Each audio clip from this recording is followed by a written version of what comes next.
Hello and welcome to yet another episode of my podcast. This week, let's look at the rare side of entrepreneurship.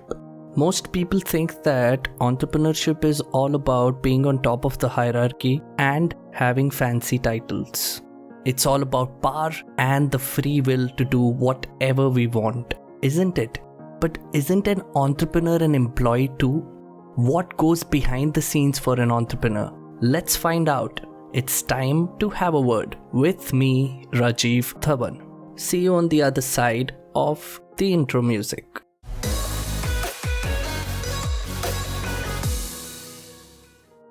The typical external perspective of an entrepreneur is synonymous with power, freedom, and having the last word.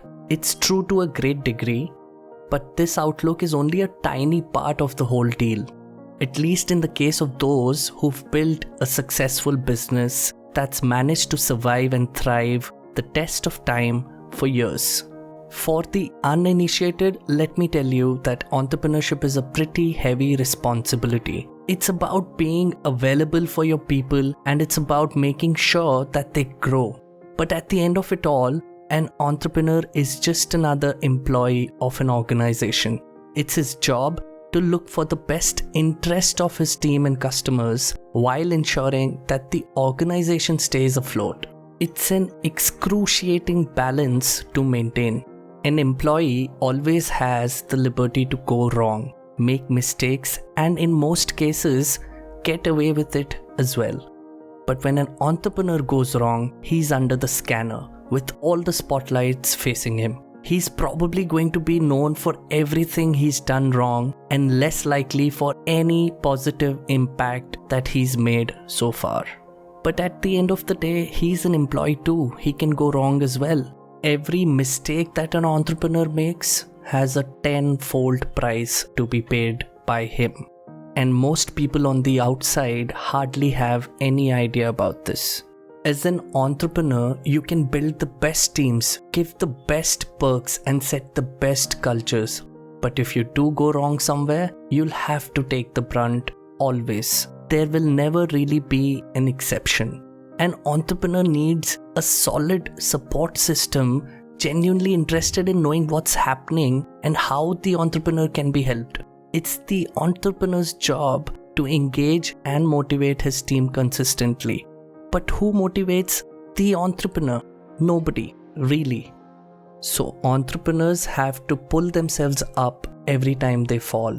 A good support system, though, will help them a great deal.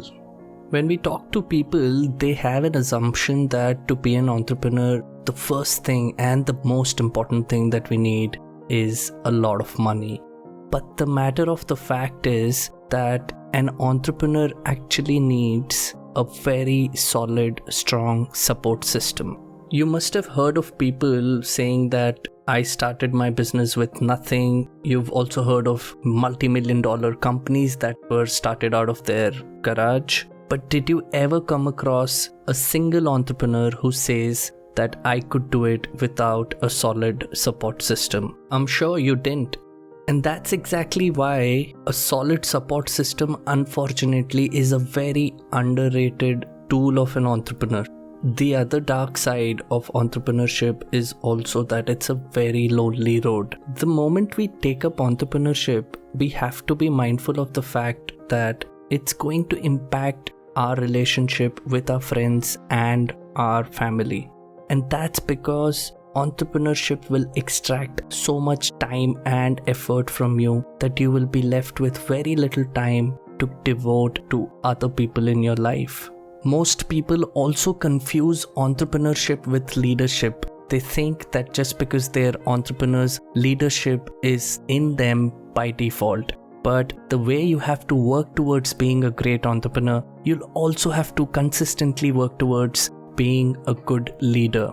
Good leadership is never a default setting in an entrepreneur. So on the one hand, there is this vulnerable entrepreneur, and on the other hand, there is an entrepreneur who's probably completely unaware of what's happening.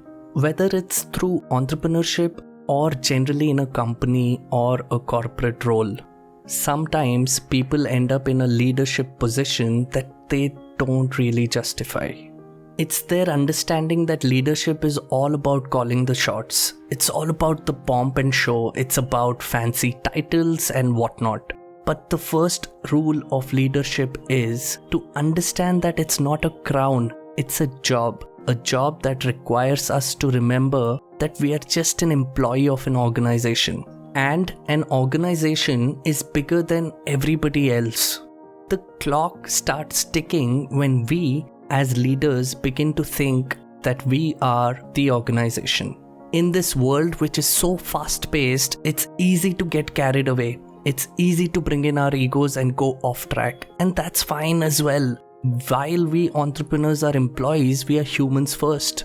We can go wrong at times, and that's the only way we can move ahead. The biggest and the brightest entrepreneurs have made decisions that they regret or don't find wise anymore. In hindsight, it's easy to judge, but when we are in a war room-like situation, there's so much pressure that anybody can break, even entrepreneurs for that matter.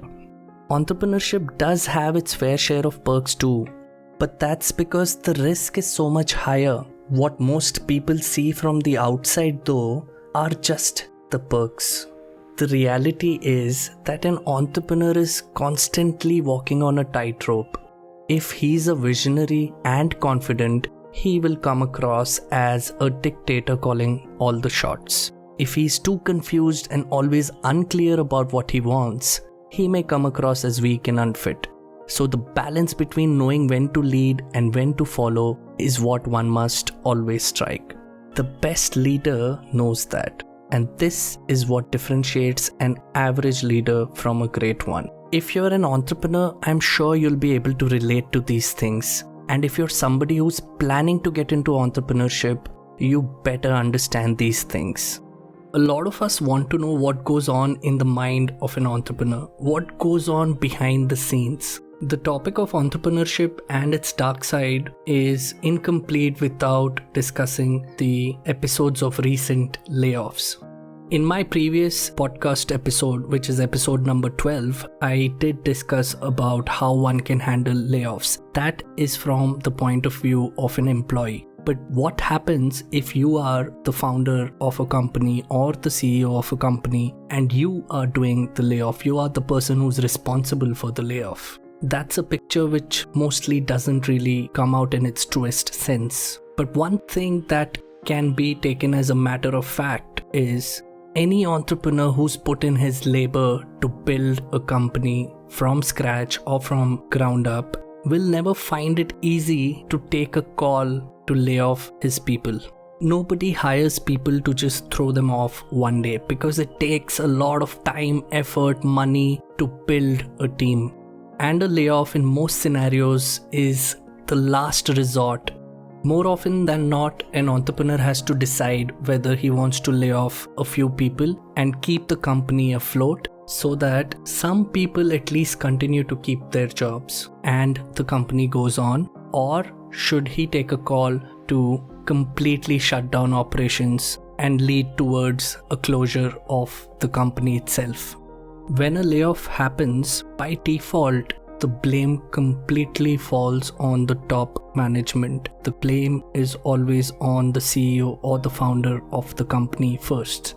But in most scenarios, it's always our collective responsibility to make sure that the company is surviving and thriving through thick and thin. The responsibility lies with every single person who's working in the company. It's a question we should ask ourselves. Are we giving this our best shot every single day?